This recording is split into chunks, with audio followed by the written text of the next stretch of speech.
He said, well, do you know her? She said, yes. And he said, well, I have a document from her, from the Archbishop. Would you give it to her? And Mary Lou told me later, she said, Louise, I just panicked. I said, no. And, well, you know, it's perfectly within your rights. You know, it's perfectly within your rights to say no. And he said, well, I'll be back later when she comes home.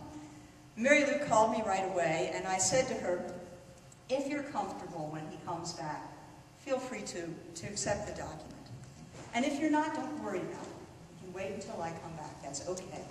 So about a half an hour later, she saw him sitting in his car out in front of the house, went down, knocked on the window, and took the envelope from him, and faxed it to me, because by that time I was pretty far away. Now, at this point in time, I had lived in the Diocese of St. Louis for 14 years. It's one of the most wonderful experiences of my life. And I miss my friends and my life in St. Louis a lot. And I'm just going to try to breathe here for a moment. And if you'll breathe with me.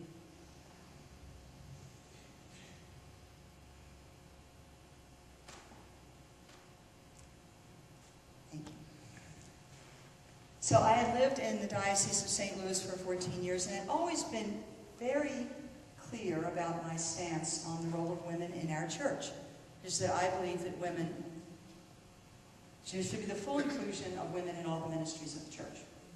I'd always been very clear about that. I'd never heard anything from the diocese one way or another about that particular stance. I'd also been very clear about our church's stance on immigration, our church's stance on war, our church's stance on capital punishment, on a lot of things. And of course in the area of medical ethics, because that's what I was teaching.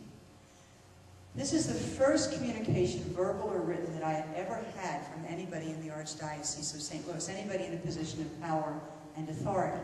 It was a summons to appear at a hearing in 2 weeks. Now keep in mind, this is the time between Christmas and New Year's. So a summons to appear at a hearing. Barbara can't hear?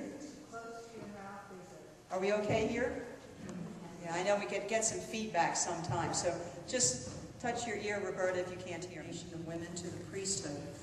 And that causing grave scandal was, well, a number of things over the 14 years in St. Louis, concluding with, I believe, or I don't believe, the case tells me so, my attendance at the ordination of 2 women into the Roman Catholic women priesthood.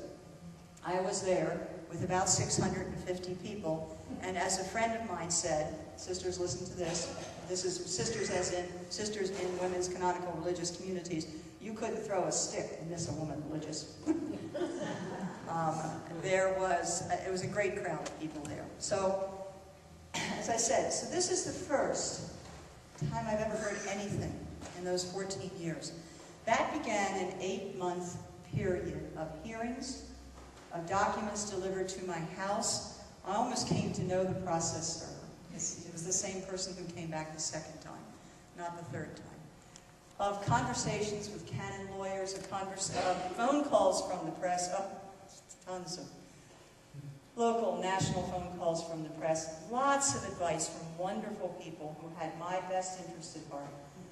Lots of advice from people who did not have my best interest at heart. I will have to say that I don't read the blogs. I refuse to read those blogs. Periodically, people would tell me, because they thought I should know, and before I could stop them, they would tell me what some people were saying on those blogs. That can be a very dangerous way to communicate, because there's no accountability. There's no account. You can say whatever you like. So 8 really intensive months of this playing out very publicly, and of my reading in the case that was assembled against me, that I was malicious, pertinacious, contumacious, I'll come back to that one because I don't know, and irreformable. Now, since we must have a sense of humor about these things, nonviolence requires a sense of humor. If we're going to be committed to it, we better darn well have a sense of humor. My sister Maggie's line is, indeed you are irreformable, but they should have had to meet you first. And then say that. Contumacious, if you didn't know what it was. I didn't. I had to look it up. Malicious I've got. It's a terrible thing to say. It just hurts my heart. There are a lot black belts in my life. Malicious is not one. If you want to pick something else, right? Pertinacious, I'm on the border on pertinacious, I guess. Contumacious is willfully stubborn, stubborn beyond reason. You have been told over and over and over again, and you refuse to follow. That's contumacious. The irreformable came in this form, and this is why my sister Maggie made the joke about it. It did come before anybody ever met me. It came before I even knew I was being investigated. I read it in a document dated before I was informed that I was being investigated. And the quote is that there is no fraternal correction or reproof or other method of pastoral care that can restore justice, reform the probable offender, or repair the grave scandal caused. Period.